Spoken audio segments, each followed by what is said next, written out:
अनुवाद एवं तात्पर्य श्रील प्रभुपाद के द्वारा मेरे पास इंग्लिश में है और ये हिंदी में आ गया है।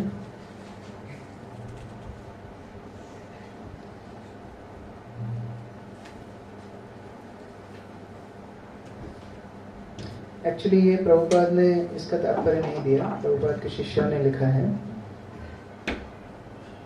बुद्धिमान व्यक्ति जो अपने चारों ओर के जगत का अनुभव करने तथा ठोस तर्क का प्रयोग करने में निपुण होता है, अपनी ही बुद्धि द्वारा असली लाभ प्राप्त कर सकता है।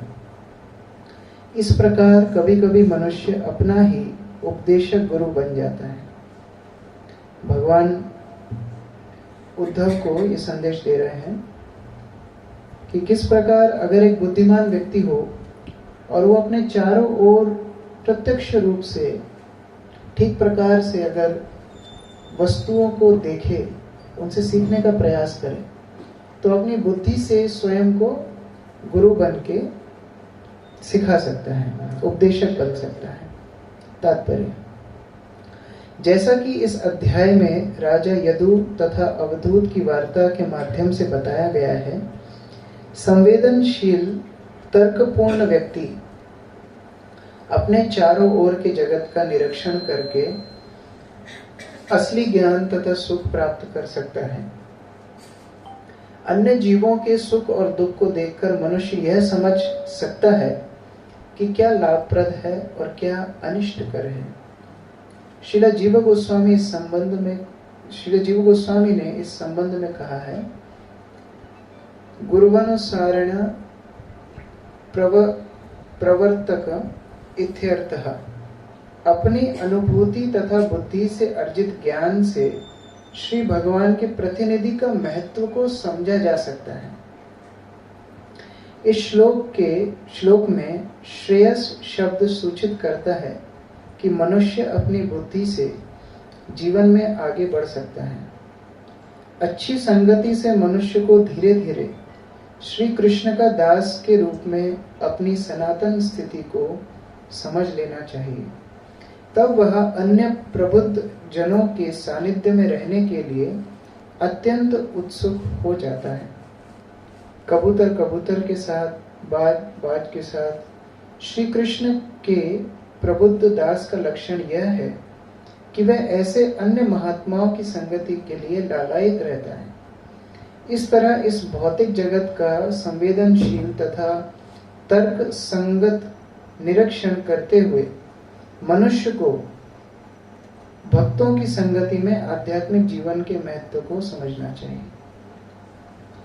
तो अगर कोई इस श्लोक का केवल अनुवाद ही पढ़े तो बड़ा खुश हो जाए कि अभी हम अपने गुरु खुद हैं, किसी की हमें जरूरत नहीं है। इसलिए आचार्यों की टीका, प्रभुपाद जी की टीका बहुत जरूरी है समझने के लिए। अधिकांश लोग भारतवर्ष में यही समझते हैं कि ऐसा कुछ करो जो मन से आए, या ऐसा कुछ करो जो किसी ने कभी किया ना हो। एक मुनि का मत दूसरे मुनि से नहीं मिलता, उसी को मुनि बोलते हैं। इसका मत किसी से ना मिले। तो यहाँ पर जीव गोस्वामी की जो टीका बताई गई है, उन्होंने बताया है, इसका मतलब ये नहीं है कि पूर्ववर्ती आचार्यों को छोड़ के हम अपना खुद का सिस्टम बैठा लें कि मुझे तो 4 माला करना ही अच्छा लगता है, मैं अपना गुरु तो हूँ ही। ये भागवत का 11:720 ये इसका साक्षात प्रमाण है। ऐसा नहीं है। हम लोग जिस गुरु की शरण में आए हैं, जैसे प्रभुपाद जी की शरण में आए हैं या हमारे आध्यात्मिक गुरु की शरण में आए हैं, हमने जो कुछ उनसे सीखा है, उन शिक्षाओं को प्रकृति के हर व्यक्ति से, हर स्थिति से सीखने का, समझने का प्रयास करना चाहिए। यहाँ पर उद्धव को भगवान यही शिक्षा दे रहे हैं। हम हर चीज से सीखने का प्रयास करें। यह भक्त का लक्षण होता है। भक्त को इसलिए क्या बोला जाता है? सारग्राही। सारग्राही का अर्थ क्या है? जो सार को ले ले, जो गंदगी में से भी सोना उठा ले, ऐसे होते हैं भक्त। हमको ऐसे सारग्राही वैष्णव बनने का प्रयास करना चाहिए। देखिए, कई बार गुरु का सानिध्य कुछ समय के लिए हो सकता है बाद में नहीं भी हो सकता है। ब्रगारी की कथा किस किसने सुनी है? ब्रगारी शिकारी, चैतन्य चरितामृत में उसकी कथा आती है। ब्रगारी नाम का एक शिकारी था, जानवरों को आधा मार के छोड़ देता था। उसको कौन मिले? नारद मुनि मिले। कितनी बार मिले? एक ही बार मिले। उनकी वीडियो रिकॉर्डिंग ब्रगारी के पास थी? नहीं थी। ऑडियो रिकॉर्डिंग थी? नहीं थी। केवल एक बार मिले और नारद मुनि के जो निर्देश थे, जो उपदेश थे, ब्रगारी उनको आत्मसात कर लिया, अपने साथ, आत्मा के साथ उसको रख लिया। हम बोलते हैं श्री गुरु मुख पद्म वाक्य चित्ते ते करिया ऐक्य। चित्त के साथ एकाकीकार कर लेना गुरु के निर्देशों को। एक मीटिंग में ब्रगारी समझ गए क्या करना है और आगे हर स्थिति से, हर व्यक्ति से अपने गुरु के प्रतिनिधि के रूप से उनको देख करके सीखना शुरू किया। प्रभुपाद जी जब बैक टू गॉडेड मैगजीन बांटा करते थे अकेले, दिल्ली में चिपीवाड़ा मंदिर में उनका ऑफिस हुआ करता था, वृंदावन के राधा दामोदर में रहा करते थे, बड़ा कठिन परिश्रम करते थे।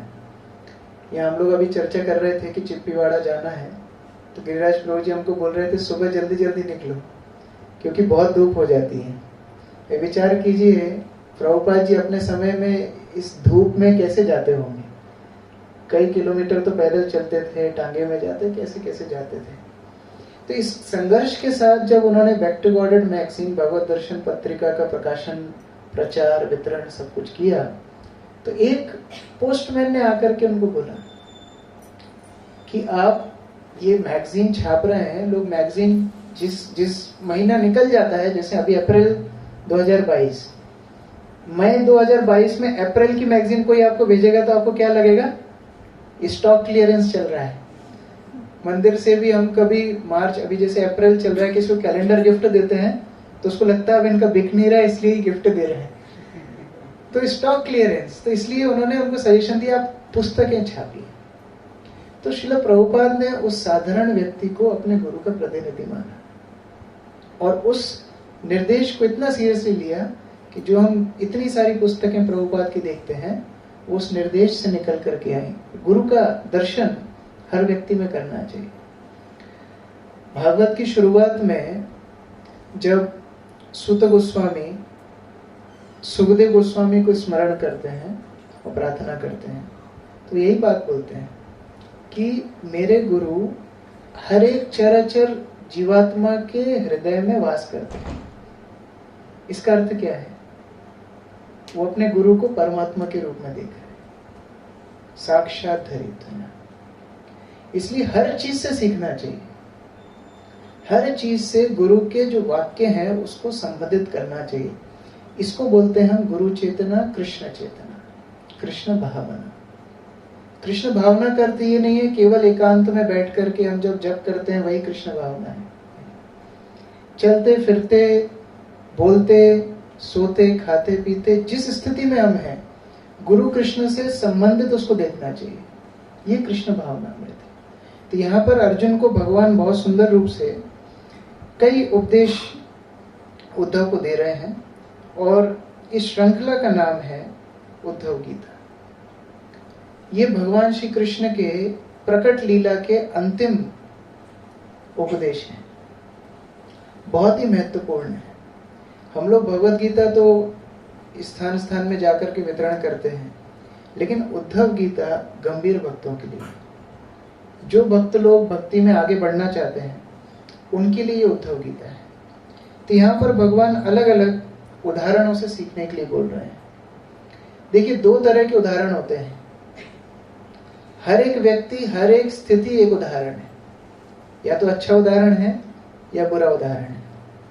शास्त्रों में हम हिरण्यकश्यप का उदाहरण सुनते हैं। क्यों इतना सारा हिरण्यकश्यप के बारे में बताया? आप यदि 7th कैंटो पढ़ेंगे, Hiranyakashipu terrorizes the world, Hiranyakashipu austerities, क्यों बताया इतना सारा? उससे भी सीखना है कि इस तरह नहीं करना है। कंस के बारे में क्यों ग्रंथों में बताया गया? गर्ग संहिता में पढ़ेंगे, उसमें बताया है कंस ने कैसे अलग अलग जो उनके साथ में थे जैसे बकासुर, अघासुर, पूतना, इन सबको कैसे उसने विजय प्राप्त करके लाया था, ये सारी कथा है चैप्टर के आफ्टर चैप्टर्स। तो वो क्यों बताई गई? क्योंकि उस तरह नहीं करना है, वो भी सीखना है। देखिए कई बार लोग केवल विधि के ऊपर फोकस करते हैं। दो चीजें, विधि निषेध, डूज एंड डोंट्स। तो भक्ति में कई बार लोग केवल, या अध्यात्म में केवल डूज के ऊपर फोकस करते हैं। डूज का मतलब क्या है? आप गीता पढ़ो, अगरबत्ती लगाओ, मंदिर में जाओ, धार्मिक रहो, आस्तिक रहो, और फिर बाद में क्या करो? दम मारो, दम करो। तो ये क्या है? ये केवल एक सहजीय भाव है। सहजीय भाव मतलब जो भक्ति को सहज, भगवान को सहज रूप से ले लेते हैं। They don't give any importance to the process of devotional service. केवल डूज। और केवल डोंट्स वाले लोग कौन है? जो केवल नकारात्मक, ये छोड़ो, वो छोड़ो, डर पैदा करते हैं समाज। भक्ति का अर्थ है सब कुछ छोड़ करके बाबा जी बन जाना।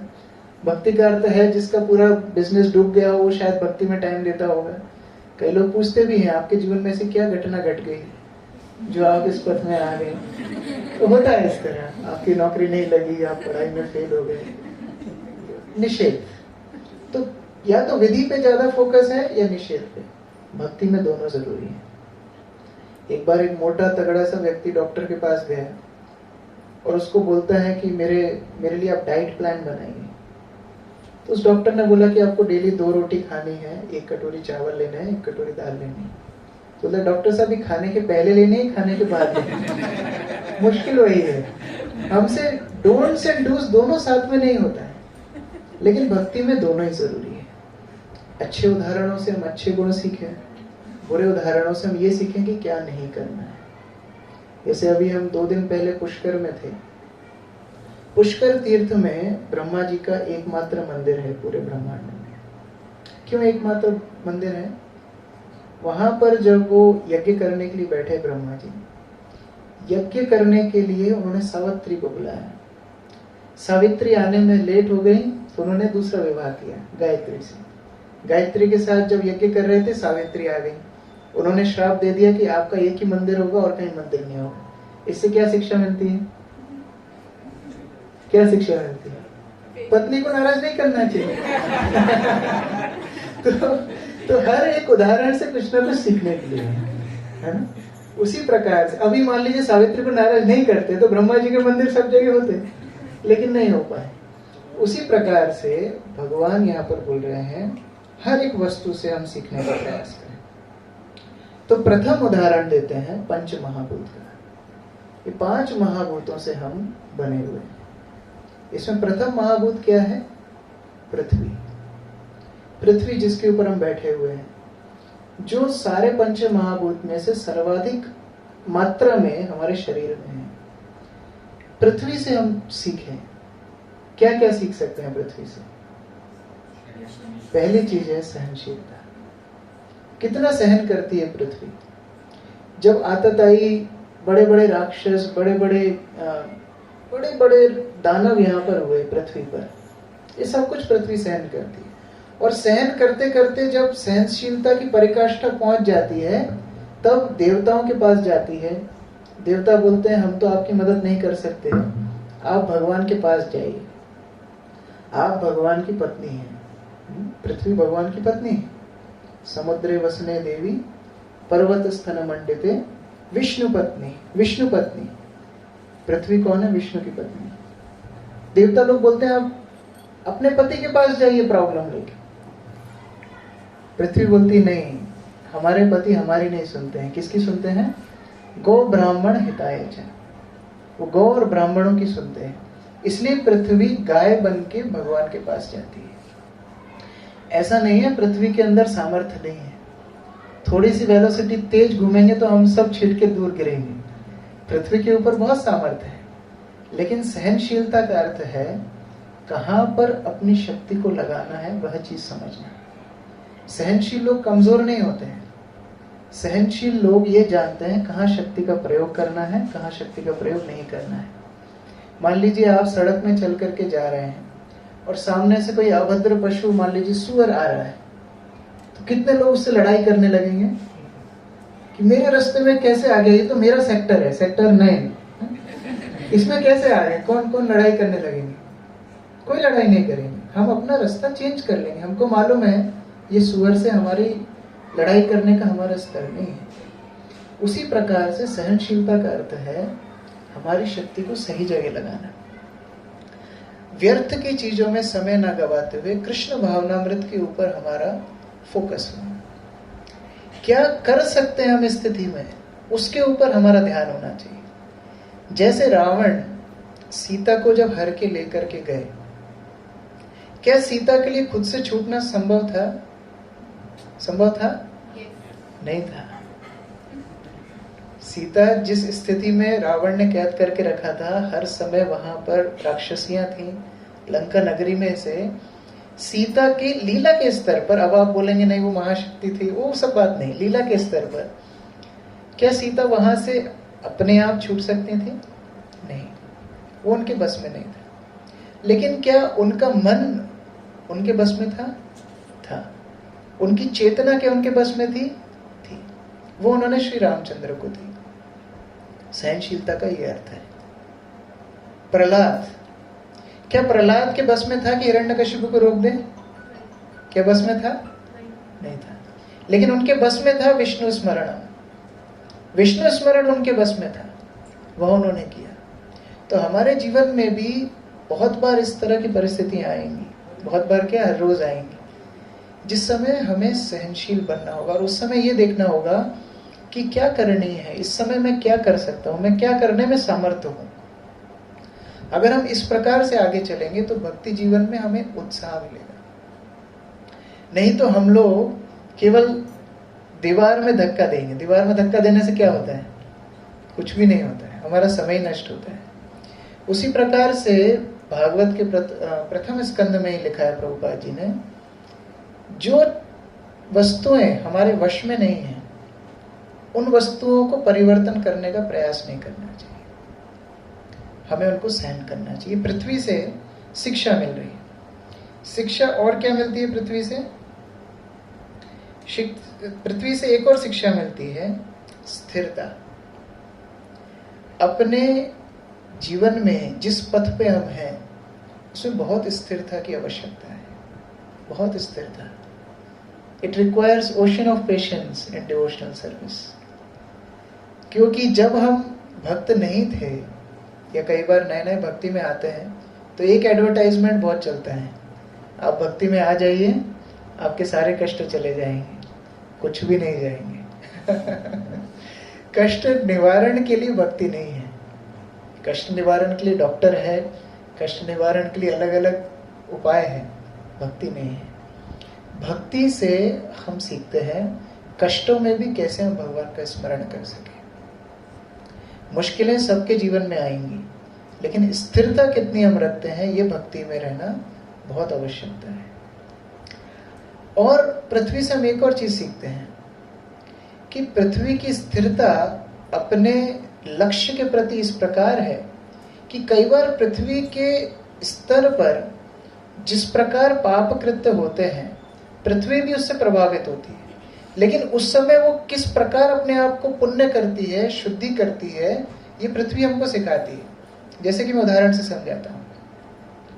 परीक्षित महाराज ने गलती की, उन्होंने मृत सर्प समीक ऋषि के गले में डाल दिया, लेकिन उसके बाद उन्होंने क्या किया, ये महत्वपूर्ण है। उसके बाद उन्होंने क्या किया, श्रृंगी के श्राप की खबर मिलने के पहले ही अपना राज्य छोड़ दिया कि मैंने पाप कर्म किया है, मैं इसका दोषी हूं, मुझे इसका दंड मिलना चाहिए। गलतियां सब करते हैं, लेकिन गलतियां करने के बाद क्या करते हैं, इससे हमारी भक्ति में स्थिरता समझ में आती है। रावण ने गलती की, उसके जीवन में कोई पश्चाताप था? अंत तक था? कितने लोगों ने रावण को समझाया? हर एक व्यक्ति ने रावण को समझाया, उनकी पत्नी ने समझाया, उनके भाइयों ने समझाया, उनके नाना ने, सब ने समझाया, लेकिन रावण अपनी गलती को समझ नहीं पाए।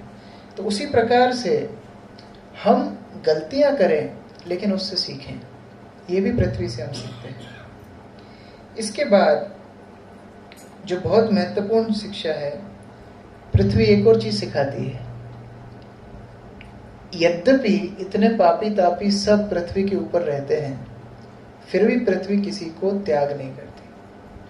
हम लोग दोपहर में चर्चा कर रहे थे, भक्ति का पथ इस प्रकार है, इसमें किसी को त्यागा नहीं जाता, इसमें सबको अंगीकार किया जाता है, सबको स्वीकार किया जाता है और आगे बढ़ने की प्रेरणा दी जाती है। हो सकता है हम किसी से सहमत ना हो, लेकिन उसका त्याग करना भक्ति कभी नहीं सिखाती। बाकी धर्मों में आप देखेंगे, मैं तुलना नहीं कर रहा हूं, लेकिन एक तथ्य है, बाकी धर्मों में प्लस या माइनस, 0 या 1, आप इस प्रकार धर्म का पालन करेंगे सदगति होगी, नहीं करेंगे नरक में चले जाएंगे। सारे धर्म प्राय वही समझाते हैं, जहन्नम, जन्नत, हेल, हेवन, वो सारे कंसेप्ट उसी प्रकार है। भक्ति इस प्रकार नहीं है, यहां पर हर एक व्यक्ति के लिए स्थान है। आप कैसे भी स्थान में हो, किसी प्रकार की स्थिति में हो, भक्ति में आगे बढ़ने के लिए स्कोप है।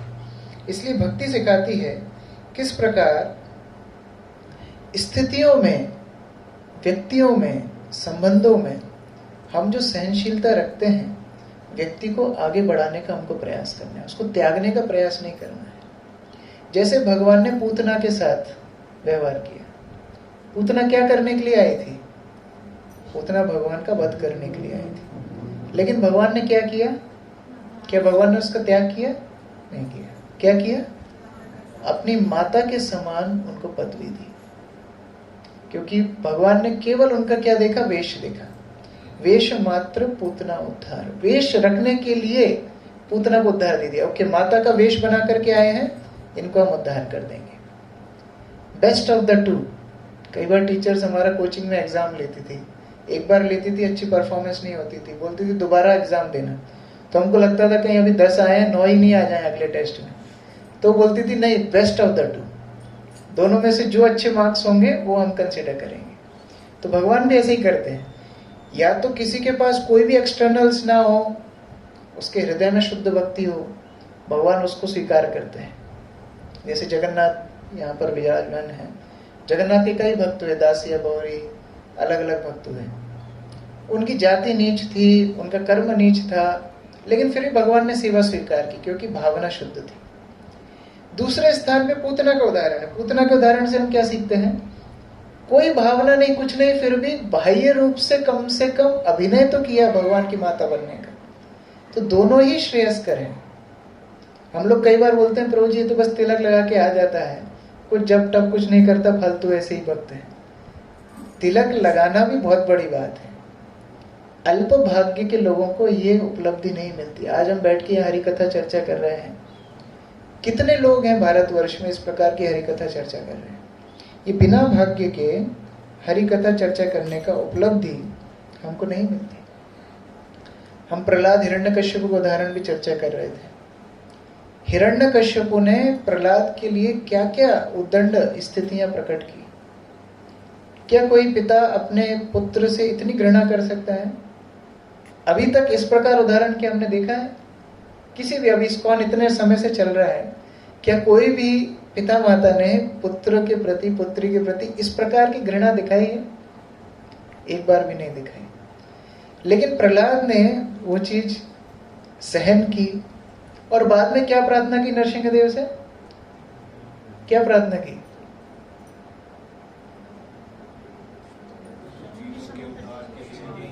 हाँ, सबसे पहले तो प्रार्थना की हिरण्यकश्यप के लिए कि आप मेरे पिता को माफ कर दीजिए।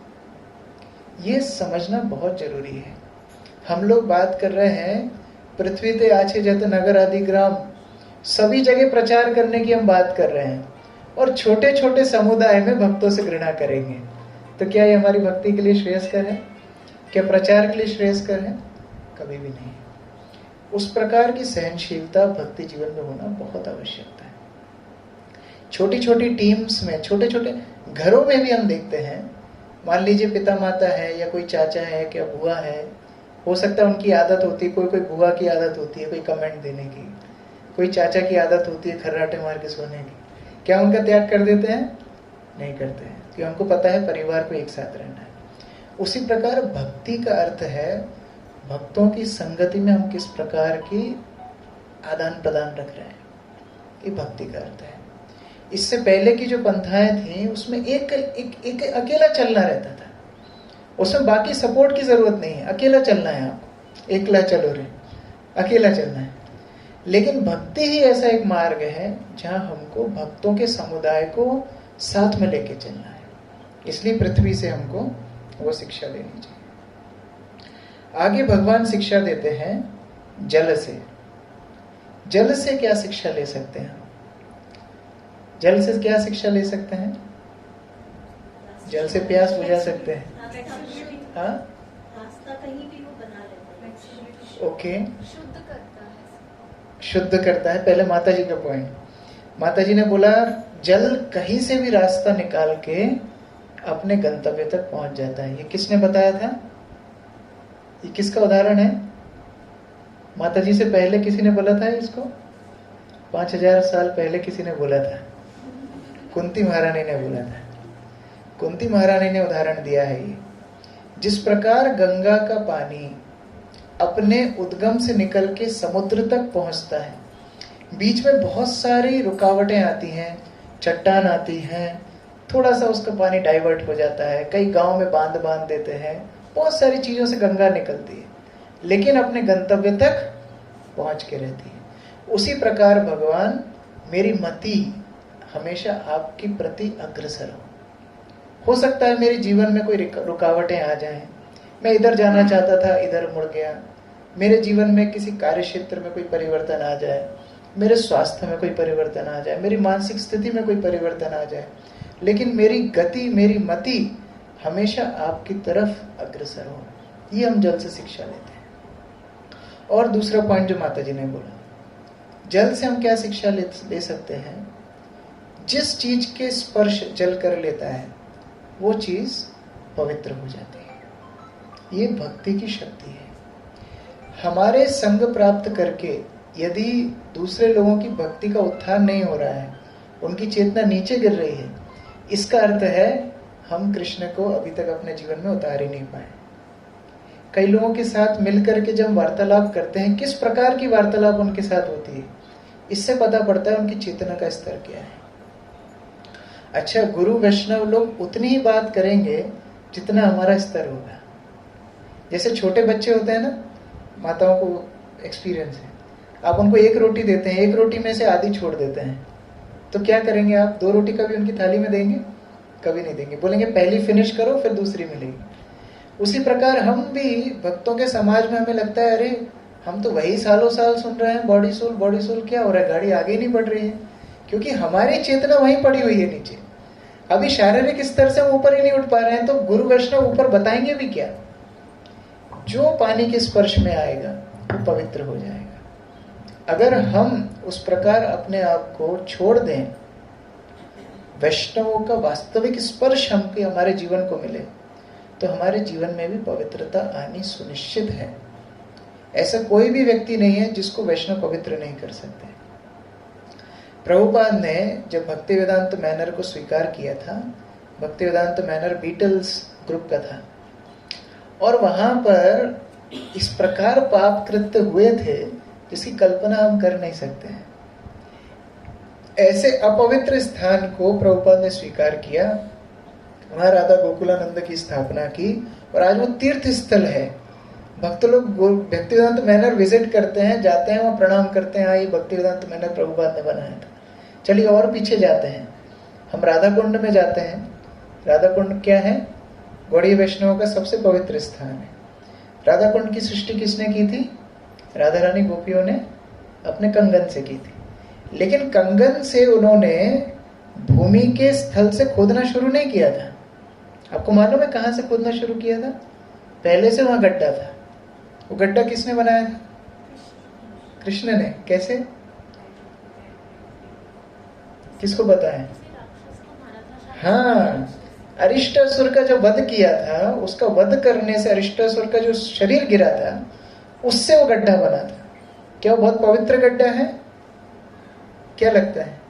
लेकिन गोपियों ने उसको अपनी भक्ति की शक्ति से ऐसा पवित्र स्थान बना दिया कि आज हम उसको गौड़ीय वैष्णव का सबसे पवित्र स्थान मानते हैं। ये भक्ति की शक्ति है।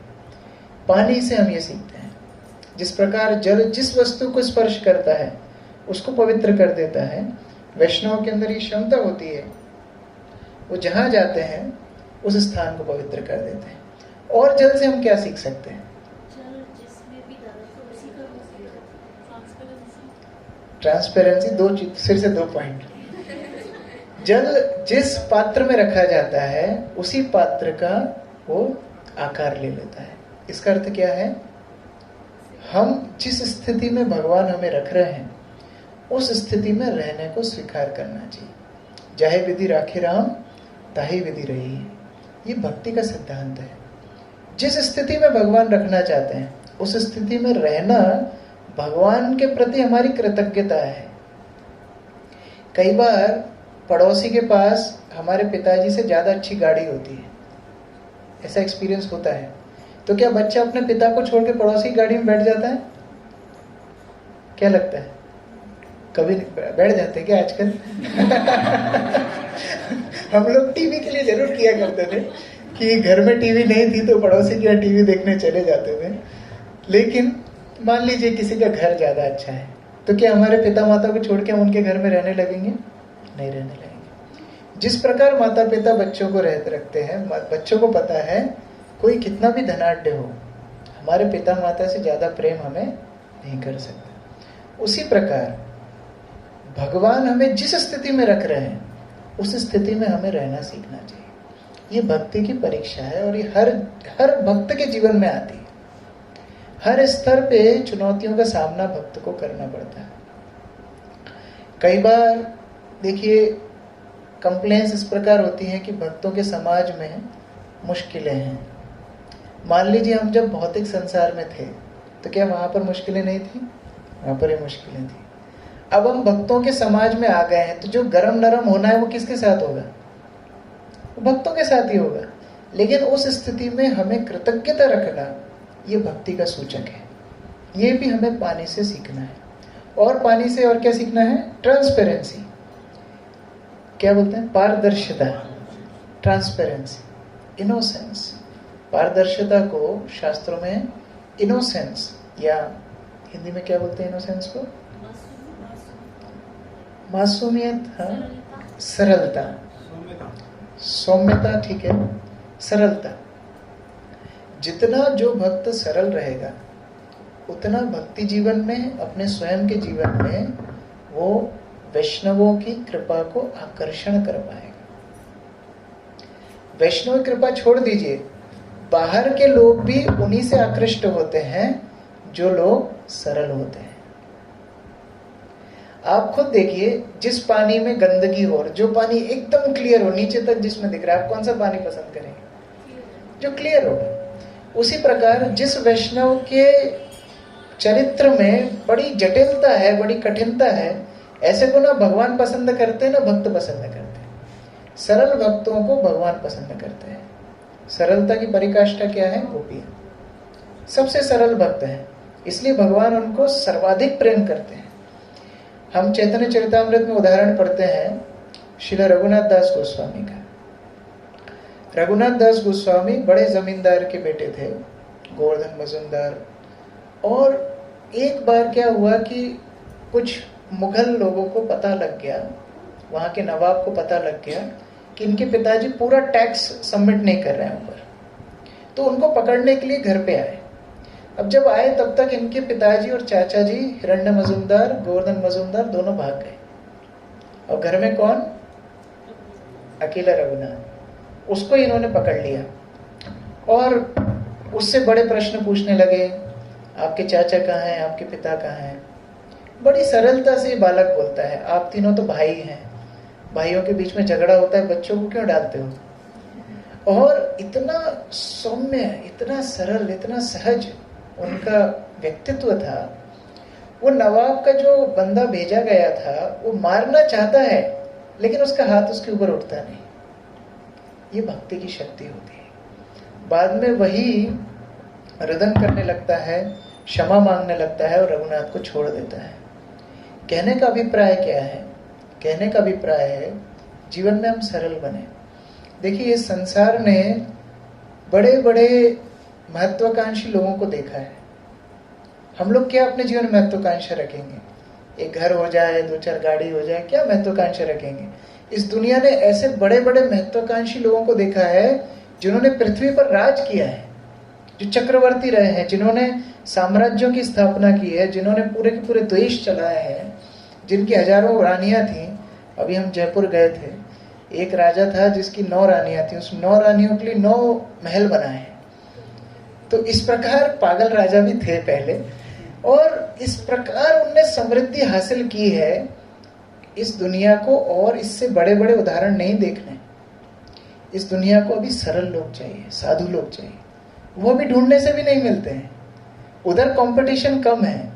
कई बार हम कैरियर काउंसलिंग करते हैं ना, बोलते हैं बेटा इस लाइन में जाओ जहाँ कंपटीशन कम है और रिजल्ट्स ज्यादा हैं। तो इसी प्रकार ये भक्ति की जो लाइन है, इसमें कंपटीशन बहुत कम है, क्योंकि सरल बहुत कम लोग बनना चाहते हैं, सेवक बहुत कम लोग बनना चाहते हैं। आज आप बाहर जाइए, मोटिवेशनल स्पीकर किस टॉपिक को चुनेंगे? Leadership skills, leadership skills, motivation. कोई सर्वेंटशिप पे सेमिनार देता है कभी?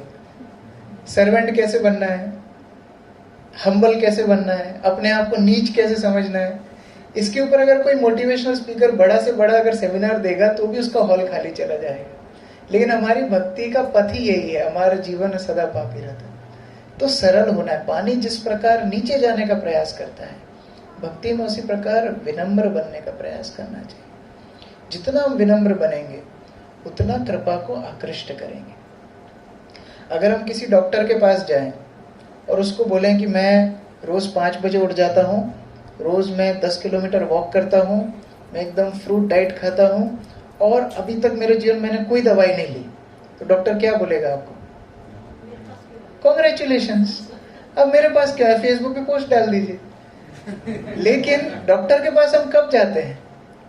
मेरी तबीयत खराब है, मैं खाना खाते समय चक्कर आने लगते हैं, मैं गिर जाता हूँ, मेरा वेट लॉस हो रहा है, मुश्किल बताते हैं। उसी प्रकार भक्ति जीवन में जब हम आते हैं, अपनी बड़ाई करना, अपने गुण बताना और अपनों से, वरिष्ठों से सम्मान की अपेक्षा करना, ये बीमारी का लक्षण है। अगर हमें वास्तविक कृपा चाहिए तो अपने आप की गलतियां ढूंढना सब सीखना चाहिए। Diagnosis is the first step of cure. जब बीमारी को पकड़ा ही नहीं जाएगा तो उसका इलाज कैसे होगा? तो सबसे पहले अपनी कमियां समझना, ये भक्ति का फर्स्ट स्टेप है। हमारे गुरु महाराज बोला करते थे कि कई बार भक्त लोग प्रश्न पूछते हैं कि पहले तो हम बड़े अच्छे रहते थे, कभी हमको पहले ख्याल आया कि हमारे अंदर काम वासना है? कभी ख्याल आया भक्ति में आने की हमारे अंदर क्रोध भी है? बल्कि यदि किसी को सुना के आते थे तो बाद में घर आके ऐसा लगता था कम सुनाया, थोड़ा और सुनाना था। उसने गाड़ी ठोक के चला गया, मुझे रोक के उसको और डांटना था। हमको पहले ऐसा लगता था। अभी हम भक्ति जीवन में आ रहे हैं, अभी लग रहे अरे काम क्रोध ये क्या छुपे बैठे थे क्या कहीं, अभी एकदम से कैसे आ गए? ये थे, ये डिटेक्ट नहीं हुए थे, अभी रिपोर्ट में आ गए पॉजिटिव, अभी इनका इलाज हो सकता है। ये जल से हम सीखते हैं। नीच स्तर में जाना, विनम्र स्तर में जाना। जितना विनम्र हम बनेंगे कृपा को आकृष्ट कर पाएंगे। तो यहाँ पर भगवान इस प्रकार जल से शिक्षा दे रहे हैं। और जल का एक और बहुत ही सुंदर लक्षण है कि जल का ध्वनि, जल की ध्वनि बड़ी मधुर होती है। जिनको सोने में मुश्किल होती है, जिनको निद्रा की समस्या है, अभी तो ऐप आ गए हैं, और वो ऐप में पता है क्या आता है? पानी गिरने का साउंड आता है। जिनको पानी गिरने के साउंड से नींद आ जाती है। इतना मधुर वाक्य किसका है? जल का स्वर है। उसी प्रकार हमारी वाणी, गीता में भगवान ने क्या बोला है? अनुद्वेग करम वाक्य। अनुद्वेग, दूसरों के जीवन में उद्वेग, दूसरों के जीवन में क्रांति लाने के लिए हमारी वाणी नहीं है। वैसे लोगों के जीवन में क्रांति आग लगी हुई है, हमको और आग लगाने की जरूरत नहीं है। अगर हम किसी के जीवन में कुछ ला सके हैं तो शीतलता लाना सीखें, उनके जीवन में मधुरता लाना सीखें। तो वाणी मधुरता, वाणी की मधुरता भी जल से हमको सीखना चाहिए की वाणी में हमारे मधुरता हो। आगे तीसरा पंच महाभूत क्या है? अग्नि। अग्नि से हम क्या सीखते हैं?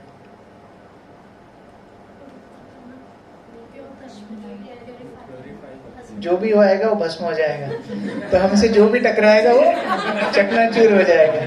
नहीं, अग्नि का ये लक्षण है कि जिस प्रकार अग्नि अपने अंदर आई हुई सब अभद्र वस्तुओं को नष्ट कर देती है, उसी प्रकार भक्ति अगर हम करते हैं तो सारी अभद्रता हमारे जीवन से नष्ट होना चाहिए। ये हमारी भक्ति में हम कितना प्रोग्रेस कर रहे हैं उसका सूचक है। हम कितना अपने अनर्थों से मुक्त होने का प्रयास कर रहे हैं, कितनी गंदगी से हम मुक्त होने का प्रयास कर रहे हैं। हम भक्ति में अगर 2 साल से हैं, 20 साल से हैं, 40 साल से हैं, क्या पहले दिन में और आज में हमारी भक्ति में कोई सुधार हो रहा है कि नहीं? क्या हम अपने अभद्र वस्तुओं से मुक्त हुए कि नहीं? ये प्रश्न हमको पूछना चाहिए। जिस प्रकार अग्नि वस्तुओं को शुद्ध कर देती है। और अग्नि क्या करती है? अग्नि प्रकाश देती है। अग्नि प्रकाश देती है, चाहे वो सूर्य की अग्नि हो, चाहे वो दीप की अग्नि हो। उसी प्रकार से हमारे जीवन से दूसरों को प्रकाश मिलना चाहिए। हम लोग अभी ऑटो के पीछे आ रहे थे और परमेश्वरी माता ने मुझे इंस्ट्रक्शन दिया कि ये आपको क्लास में बोलना ही बोलना है। क्या था माता जी वो? प्रचार है तो व्यापार है। प्रचार है तो व्यापार है। इसका अर्थ क्या है? हमारा जो भक्ति जीवन है वो दूसरों के लिए एक आदर्श बनना चाहिए। भक्ति सिद्धांत सरस्वती बोलते थे, प्राण आछे जार से हेतु प्रचार। जिनके अंदर प्राण है वो प्रचार करेंगे। इसका अर्थ जो प्रचार नहीं कर रहे हैं वो प्राणहीन है। हर व्यक्ति प्रचार कर सकता है, जरूरी नहीं है प्रवचन ही देना हो। हर व्यक्ति प्रचार कर सकता है। जो भोजन बनाने में, भोग बनाने में मदद कर रहे हैं वो प्रचार है। विग्रहों को सजाना प्रचार है, दरी बिछाना प्रचार है, लोगों को लाना प्रचार है, और कई बार पार्किंग को संभालना भी प्रचार है, जूता स्टैंड संभालना भी प्रचार है। तो हर व्यक्ति को कुछ ना कुछ योगदान भक्ति में करना चाहिए। देखिए, अगर आप एक पेड़ लगाएं, एक पौधा लगाएं, उस पौधे में आप रोज पानी डालते हैं, उसमें रोज आप खाद डालते हैं, उसको आप सूर्य में रखते हैं, टाइम से उसको अंदर ले आते हैं, ग्रीष्म काल में उसकी अलग परिस्थिति रखते हैं, वर्षा काल में अलग रखते हैं, सब हर प्रकार से आप उसकी देखभाल कर रहे हैं। 5 साल हो गए, ना तो उसमें एक फूल आया ना कोई फल आया, क्या करेंगे आप? क्या करेंगे? पहली फुर्सत में उसको पटक देंगे कहीं। इसी प्रकार से हम भक्ति जीवन में हैं। We have to be productive. कुछ ना कुछ देना सीखना है। कर्मी लोग भी, जो भक्ति में जिनका कोई संपर्क, कोई भी अनुभव नहीं है, वो भी जब मंदिर आते हैं ना, कुछ ना कुछ लेकर के आते हैं। आप उनको आरती दिखाइए, वो 1 अठन्नी, 1 रुपया कुछ डालेंगे। कुछ बूढ़ी माताएं उज्जैन में रोज आती हैं, कुछ फूल रख के जाती हैं, दर्शनार्थी के समय कुछ दीप लेकर के आती हैं, भगवान को दीप दिखाती हैं। 1 तुलसी पत्र, थोड़ा सा कोई दूध, थोड़ा सा पत्रम पुष्पम फलम, तो कुछ भी देना हमको सीखना है। ये प्रकाश देने के समान है। देना सीखना जीवन में सिखाना पड़ता है। लेना बचपन से हम सीख जाते हैं। श्रीधर स्वामी की कहानी है ना, उनका पुत्र हुआ, पत्नी मर गई। अब वो सोच रहे थे बच्चे को हम कैसे लालन पालन करेंगे, हमको तो संन्यास लेना था। बच्चा वहां पर रो रहा है, श्रीधर स्वामी सोच रहे हैं हम क्या करेंगे। उतने में अंडे में से छिपकली निकलती है, सामने एक कीड़ा होता है, जीभ निकालती है, तुरंत खा लेती है। किसने सिखाया? किसने सिखाया? ये सॉफ्टवेयर इनबिल्ड है। लेना बैंक, लेते जाओ लेते जाओ लेते जाओ, लेकिन देना हमने सीखा नहीं। तो इसलिए शास्त्र में देना सिखाते हैं, हम देना सीखें। भगवान को वास्तव में क्या दे सकते हैं? तेरा तुझको अर्पण। लेकिन फिर भी एक भावना है कि हम क्या कर सकते हैं भगवान के लिए। वो परिस्थिति में हम किंकर बनते हैं। दास को संस्कृत में बोलते हैं किंकर। किंकर शब्द कहां से आया है? किम करोति इति किंकरः। मैं क्या करूं? किं करोति, मैं आपकी सेवा के लिए, आपकी प्रसन्नता के लिए क्या करूं? ये प्रश्न जो पूछता है वो किंकर होता है। उस प्रकार हमें सूर्य से, अग्नि से शिक्षा लेनी चाहिए। और क्या शिक्षा ले सकते हैं हम? प्यूरिफाई तो चर्चा कर लिया। ताप प्रदान करना, ठीक है, वो हीट एंड लाइट एक साथ आ जाएगा। अग्नि से एक और शिक्षा हम ले सकते हैं, अगर किसी वस्तु में राख ऊपर से जम भी जाए लकड़ी के ऊपर, फिर भी अग्नि अंदर ही अंदर जलती रहती है। उसी प्रकार से भौतिक आवरणों में ढककर भी भक्ति हो सकती है। इसका उदाहरण क्या है? रूप और सनातन जब नवाब के यहाँ पर नौकरी करते थे, आवरण में ढके हुए थे मुगल साम्राज्य के, लेकिन फिर भी अपनी भक्ति में ढीले नहीं पड़े। चैतन्य महाप्रभु का प्रचार कब बढ़ा? जब भारत में मुगल साम्राज्य था। हम लोग बोलते हैं ये सरकार आएगी तो अच्छा, वो सरकार आएगी तो अच्छा, ये सब बहाने हैं। चैतन्य महाप्रभु का प्रचार कब बढ़ा? जब मुगल साम्राज्य था। उस समय पे भी चैतन्य महाप्रभु के अनुयायियों ने जिस प्रकार की भक्ति दिखाई, जिस प्रकार का प्रचार किया, आज तक हम नहीं कर पाए। इसका अर्थ क्या है? भक्ति, it's a substance of heart, it's not about external display.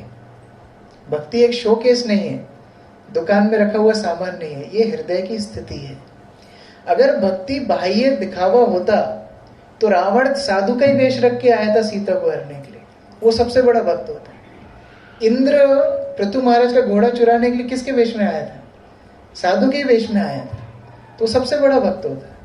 लेकिन भक्ति इन बाह्य कारणों के ऊपर निर्भर नहीं करती, आंतरिक रूप से किसके अंदर किस प्रकार की भावना है। और भक्ति का लक्षण है, जिस प्रकार हमने चर्चा किया, आग जिस प्रकार हर अभद्र चीज को जला देती है, भक्ति के अंदर ये शक्ति है कि हमारे अंदर की सभी परिस्थितियों को वो अभद्र से भद्र कर सकती है। लेकिन कई बार ये आग ढक जाती है, जिस प्रकार राख से आग ढक जाती है, तो उस समय आप क्या करते हैं? उसको हवा करते हैं। हवा करने से वो दोबारा से अग्नि प्रज्वलित हो जाती है। उसी प्रकार से कई बार हमारे भक्ति जीवन में हम देखते हैं कि कई समस्याएं आ गई, कई कठिनाइयां आ गई, पारिवारिक रूप से कई बार किसी परिवार में कोई परेशानी आ जाती है, उस समय भक्ति कई बार ढक जाती है। या फिर आंतरिक रूप से भी कई बार अनर्थों का ऐसा नृत्य चलता है मन में कि हमको लगता है कि अभी भक्ति में अभी बहुत मुश्किल आ रही है, तब हम भक्तों के पास सलाह लेने जाते हैं। वो हमको क्या सलाह देते हैं?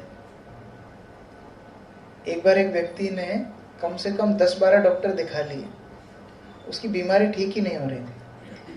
फिर लास्ट में एक डॉक्टर के पास गया, उसने एक पुड़िया बना के दी। उसने बोला ये पुड़िया आपको सुबह दोपहर शाम लेनी है, और ये बहुत ही महंगी पुड़िया है। ये एक पुड़िया का दाम है 2000 रुपये, एक दिन का डोज होगा 6000 रुपये का। इस प्रकार आपको इसको 1 महीने तक लेना है, आपकी सारी समस्याएं समाधान हो जाएगी। और ये दवाई मैं स्पेशल हिमालय से लेकर के आया हूँ, ये और कहीं नहीं मिलेगी आपको। व्यक्ति वो दवाई ले लेता है, नियमित रूप से लेता है, ठीक भी हो जाता है। बाद में उसको एक जिज्ञासा होती है कि वो दवाई में था क्या। वो जब डॉक्टर के पास पूछने जाता है, बोलता है कुछ नहीं था, शक्कर पीस के दे दी थी। कई बार हमारी समस्याओं का समाधान वही होता है, श्रवण करो, कीर्तन करो, भागवत पठन करो। वहीं पर मुश्किल होती है, इसलिए समस्याएं होती है। और कोई नई गाइडेंस नहीं देगा आपको। आप किसी डिवोटी के पास जाकर के अपनी पूरी समस्याएं सुनाएंगे ना, वो 1 घंटा आपको सुनेगा, उसके बाद क्या बोलेगा? क्या बोलेगा? आपका जब ठीक चल रहा है, आपकी बुक रीडिंग ठीक चल रही है, आप श्रवण ठीक से कर रहे हो, वहीं पर गाड़ी घूमती रहेगी। तो उसको हवा करने का मतलब है श्रवण कीर्तन। जितना गंभीर बनना ही पड़ेगा। There is no alternative to sincerity in seriousness in Krishna consciousness. तो वही प्रार्थना हम प्रभुपाद के चरणों में करें, गुरुवर्ग के चरणों में करें, श्रीमद् भागवत के चरणों में करें, कि हम भी अपने गुरुवर्ग से जो सीखे हैं, प्रभुपाद की पुस्तकों में जो पढ़ रहे हैं, और हमारे आसपास में जो भक्तों से हम सीख रहे हैं, उसको अपने जीवन में अपना सकें और भक्ति जीवन में आगे बढ़ के उनकी कुछ सेवा कर सकें। जगत गुरु श्री प्रभुपाद की जय। ग्रंथराज श्रीमद् भागवतम की जय। श्री श्री जगन्नाथ बलदेव सुभद्रा महारानी की जय। हरे कृष्ण। तो अभी समय बहुत हो गया है तो अभी प्रश्न का समय तो नहीं है. Should we take questions? So if anybody have any question. थोड़ा सा मेरा क्वेश्चन है, जैसे आपने बताया कि हमारे जो शरीर है जो स्थूल शरीर की बात करते हैं, मन अहंकार और ये भी आवरण बने हुए हैं हमारे ब्रह्मांड के. सो जब हम कहते हैं कि क्षीर सागर है तो मीन्स वो दूध का सागर है, लेकिन जो ये आवरण है ये जैसे अहंकार का है, तो क्या समझना चाहिए वहाँ अहंकार है या क्या? मुझे ये थोड़ा कंफ्यूजन है. इसके दो अर्थ है. एक अर्थ है जब आप सांख्य पढ़ेंगे, कपिल देव का सांख्य, उसमें एक बहुत महत्वपूर्ण शिक्षा है कि ये जो आवरण है वो वस्तु नहीं है, वो हमारी उस पर्टिकुलर तथ्य से आसक्ति है. जिस दिन हम पृथ्वी की आसक्ति से छूट जाएंगे, वो पृथ्वी के आवरण से हम बाहर हो गए इसी शरीर में. जिस दिन हम आकाश के आसक्ति से छूट जाएंगे, उस दिन हम आकाश के आवरण से छूट गए. अग्नि से, मन से, बुद्धि से, अहंकार से. जिस दिन हमारे ये सभी आवरण से आसक्ति छूट जाएगी, इसका मतलब है वो आवरण हमारे लिए खत्म हो गया. ये सांख्य में बताया है. मैं समझा पा रहा हूँ? इसका अर्थ ये नहीं है कि हम जब भगवत धाम जाएंगे तो एक एक टोली आएगी. हाँ, अहंकार, हाँ बुद्धि, ऐसा नहीं है. ऐसा नहीं है. रहते रहते इन आसक्तियों को तोड़ना, उन बाउंड्रीज को ब्रेक करना है. और जिसकी ये सारी बाउंड्रीज खत्म हो जाती है उसको बोलते हैं जीवन मुक्त स उच्यते. तो जीवन में ही मुक्त हो गया, ऐसा व्यक्ति फिर भगवत धाम जाता है. ऐसा नहीं है कि उसको यहां से छूटने के बाद अभी 8 आवरणों से लड़ाई करनी पड़ेगी. ऐसा नहीं है.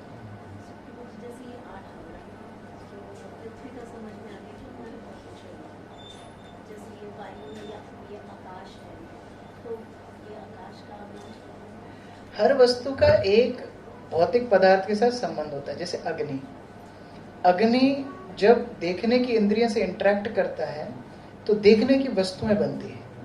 तो ये अग्नि का आकर्षण है. जिस तरह जल जब जिह्वा से स्पर्श करता है तो स्वाद का आकर्षण बनाता है.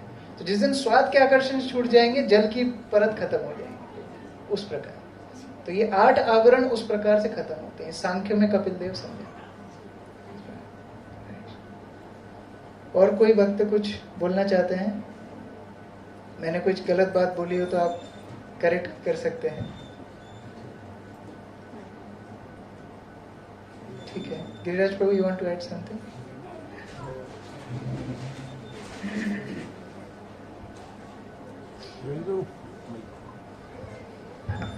हरे कृष्णा. हमने देखा कि प्रभु जी जैसे हैं, इनकी जो आयु कम है पर इनको शास्त्रों का ज्ञान कितना अच्छा है आपने देखा. और कितनी अच्छी तरह से इन्होंने उदाहरण लेके अलग अलग बताया कि किस तरह से हम गुरुओं को बहुत सारी चीज़ों में देख सकते हैं, बल्कि हर एक व्यक्ति में देख सकते हैं. और इसीलिए प्रभु जी के जो क्लासेस हैं वो इतनी पॉपुलर हैं हर जगह, और बहुत लोग सुनते हैं इनकी क्लासेस. हम प्रभु जी से यही विनती करते हैं कि हाँ, गुरुग्राम में आते रहिए, 3-4 महीने में एक बार. हाँ, हमें अपना संग देते रहिए. हम लोग प्रभु जी के लिए और माता जी के लिए धन्यवाद करते हैं. और एक बार फिर से हरे कृष्ण महामंत्र बोलते हैं. हरे कृष्णा कृष्णा कृष्णा हरे हरे, हरे राम राम राम हरे हरे. कृष्ण किशोर प्रभु की जय. जगत गुरु श्रील प्रभुपाद की जय.